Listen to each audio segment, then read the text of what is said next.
Hai guys, welcome back to RL Chess. Apa kabar kalian sobat pencinta catur? Semoga sehat dan sukses selalu ya. Ya, belum bisa nongol karena komputer saya masih rusak teman-teman. Ya, tapi semangat saya untuk nonton perebutan titel juara dunia catur ya, yang baru akan dimulai besok, itu menggebu-gebu teman-teman. Besok teman-teman bisa nonton live-nya di RL Chess. Ya teman-teman, sebelum kita menyaksikan perebutan titel mereka, titel juara dunianya Magnus, saya akan ajak teman-teman untuk kembali mengingat di pertemuan terakhir mereka, yaitu di Magnus Carlsen Invitational tahun 2021. Bagaimana partainya? Langsung saja kita simak dan tonton sampai habis. Tapi sebelum itu, ayo dong teman-teman dukung RL Chess supaya terus berkembang dengan like, share, dan subscribe. Karena subscribe itu gratis teman-teman. Nah, Magnus memegang buah putih memulai dengan D4.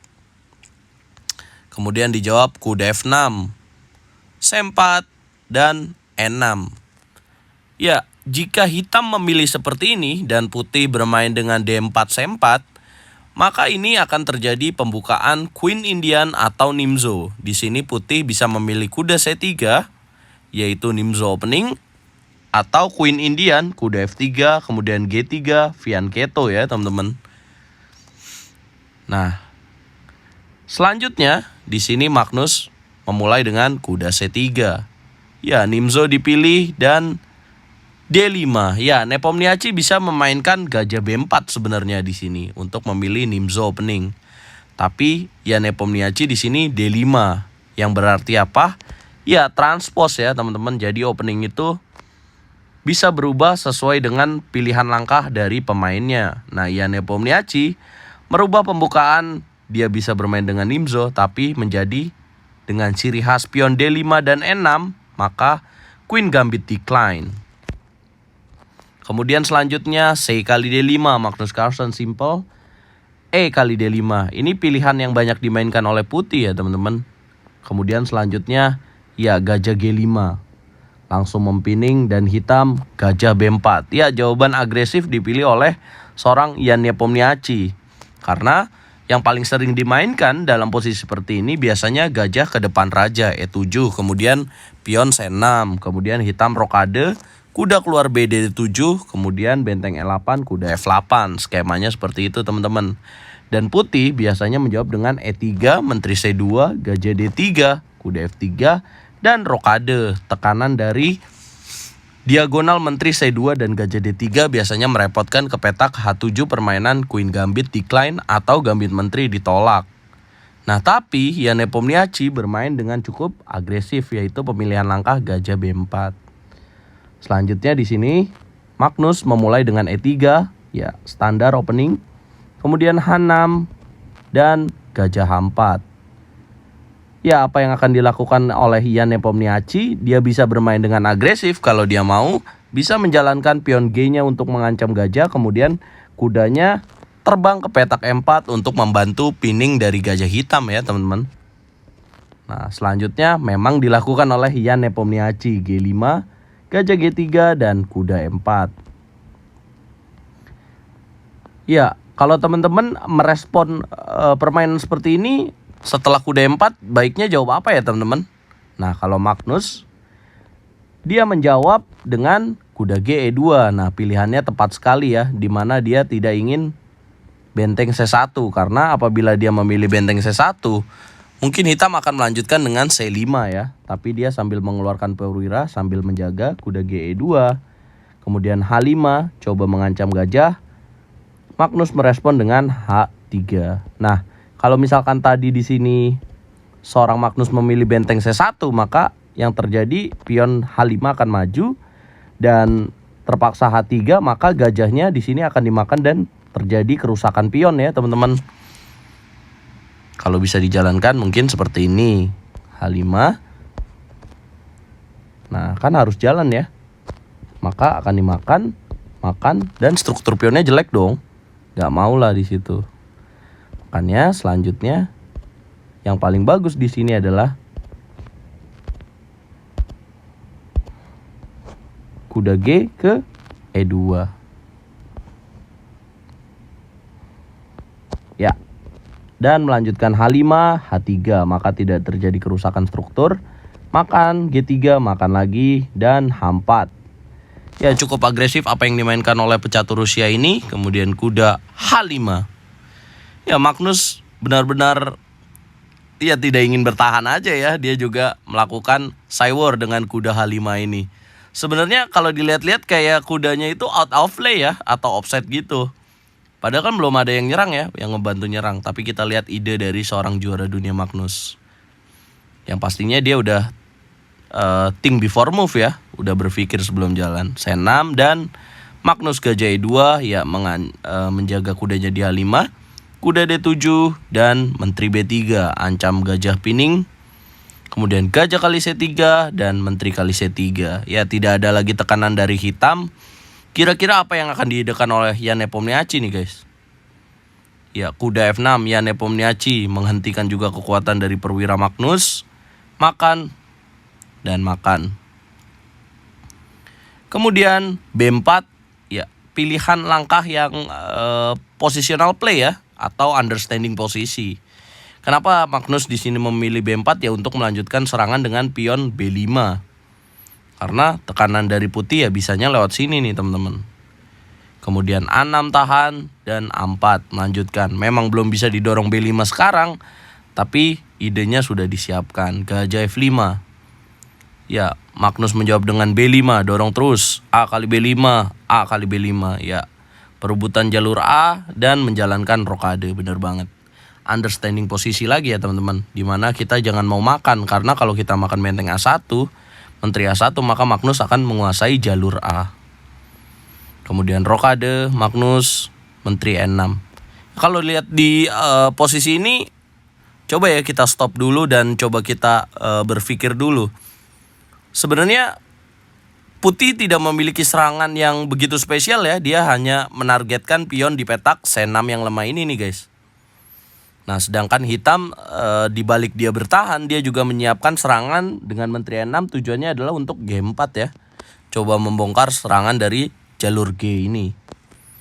Nah, selanjutnya Magnus benteng FC1 ya, tetap pada tujuan C kali B5 menghilangkan ancaman. Tidak gajah kali B5 tapi menteri B3 seorang Magnus. Tujuannya adalah ya karena pion di B5 juga nantinya pasti akan jatuh, tapi coba ganggu isolated pawn di petak D5. Kemudian benteng kali A1, benteng kali A1 sederhana, dan benteng C8 Jan Nepomniachtchi. Kemudian gajah F3 ancam dan gajah E4. Ya, gajah kali E4 dan menteri kali E4. Ya, endgame ya. Menteri dan benteng. Selanjutnya menteri kali B5. Ya, Jan Nepomniachtchi sedang diancam pion B7-nya. Coba teman-teman pause dulu videonya. Coba kalau teman-teman jadi pemain hitam, baiknya jalan apa ya guys? Ya, benteng C7, simple. Menteri B6 dan menteri E7. Takut juga ya seorang Jan Nepomniachtchi di sini dengan memundurkan perwira-perwiranya. Tapi kok bisa menang ya dalam posisi bertahan seperti ini? Coba kita lanjutin lagi. Menteri A5, ancam pion D5 dan menteri D6. Mulai bisa memajukan pion promosinya nih di petak B. Ya, benteng B1 Magnus. Kemudian raja G7. Ya, raja harus ditempatkan di tempat yang aman ya. No check. Menteri B5 dan B6. Wow, ada pion gratis tuh guys. Ya, pion gratis, tapi coba dikalkulasi dulu ya setiap kita ada makanan gratis. Ya, kalau teman-teman makan menteri kali B6, maka selanjutnya apa yang akan dijalankan oleh Jan Nepomniachtchi? Ini sebuah taktikal yang ya sangat dasar ya, mendasar, di mana menteri sedang beradu dan rajanya tidak bisa keluar, dan ada benteng C1. Boom, apabila dimakan menteri kali B6. Harus dimakan ya, karena ini kan posisi checkmate. Jadi tekniknya adalah untuk memberikan poison pawn atau pion racun. Nah, kita lanjutkan lagi. Di sini memilih menteri D3. Menteri D3 dan kemudian melanjutkan menteri E6. Kemudian menteri A6 ancam pion. Menteri D6 masih belum bisa dimakan. Menteri E2. Ya, menteri G6 ancam benteng B1. Ya, geser benteng A1. Ya, Nepomniachtchi masuk menteri E4. menteri B5, dan Yan mundur lagi menteri N6. Ya tidak mau draw ya, terus melanjutkan menteri B4 dengan tujuan benteng masuk. Kemudian benteng C4 ancam Yan Nepomniachtchi, ya menteri B1.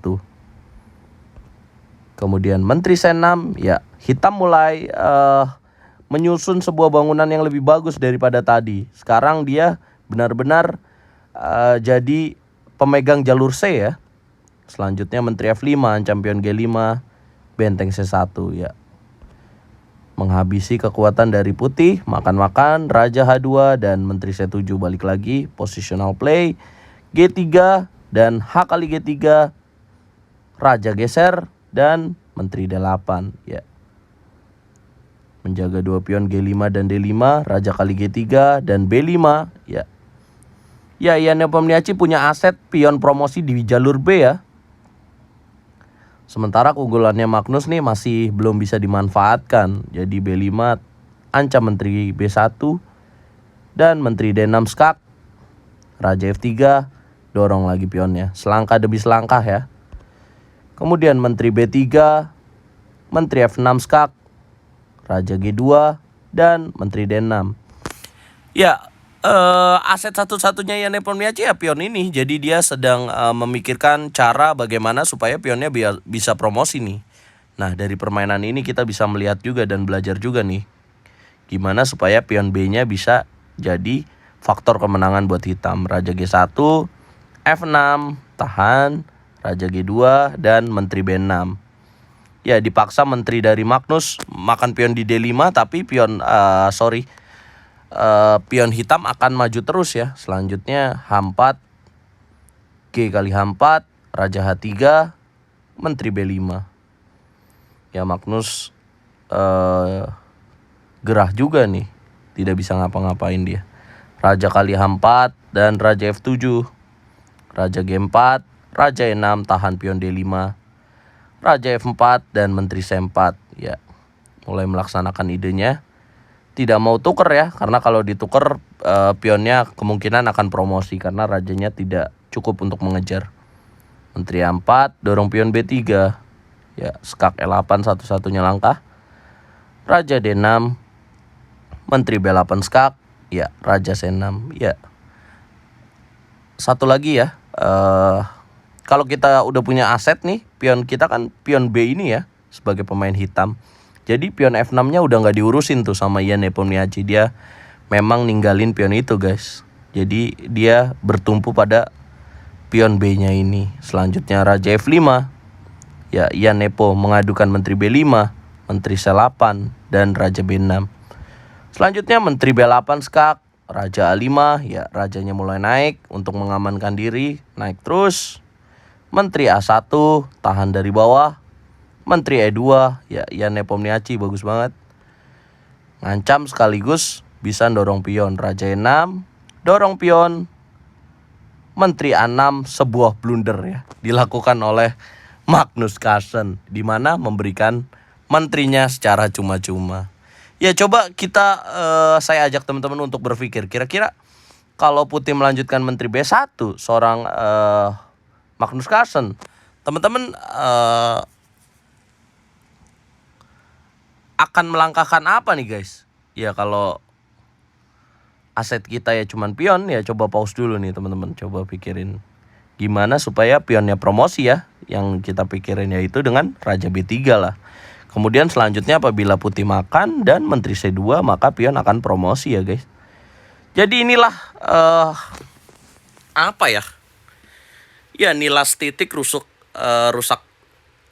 sebelanga ya. Maksudnya gara-gara satu pion doang permainan jadi kalah seperti ini nih. Kita lihat dari fase opening, middle game dan sampai akhir-akhir tadi sebenarnya sangat tipis ya. Jadi kalau melihat dari partai ini, saya prediksi perebutan titel juara dunia menurut saya akan sangat ketat ya. Siapa yang lebih teliti pastinya dan lebih solid lagi permainannya, tidak blunder dan tidak melakukan banyak blunder, maka dia yang akan jadi pemenangnya. Nah, kalau teman-teman timnya siapa nih? Magnus Carlsen atau Yan Nepomniachtchi? Coba komen teman-teman. Nah, ini adalah partai terakhir dari pertemuan mereka. Yang pasti Yan Nepomniachtchi juga memberikan alarm ya buat Magnus Carlsen bahwa rekornya masih dipegang oleh Jan Nepomniachtchi dengan 1-4. 4 untuk Jan Nepomniachtchi dan Magnus 1. Jangan lupa saksikan besok ya live streaming kita nonton perebutan titel juara dunia Magnus Carlsen melawan penantangnya dari Rusia Grandmaster Jan Nepomniachtchi yang menjadi juara The Kandidat. Siapa yang akan menang? Saksikan besok hanya di channel RL Chess. Jangan lupa like, share, subscribe, dan komen, dan nyalakan loncengnya paling supaya kalian gak ketinggalan live-nya RL Chess. Saya pamit, dukung terus percaturan di Indonesia, Catur Yes Indonesia Jaya.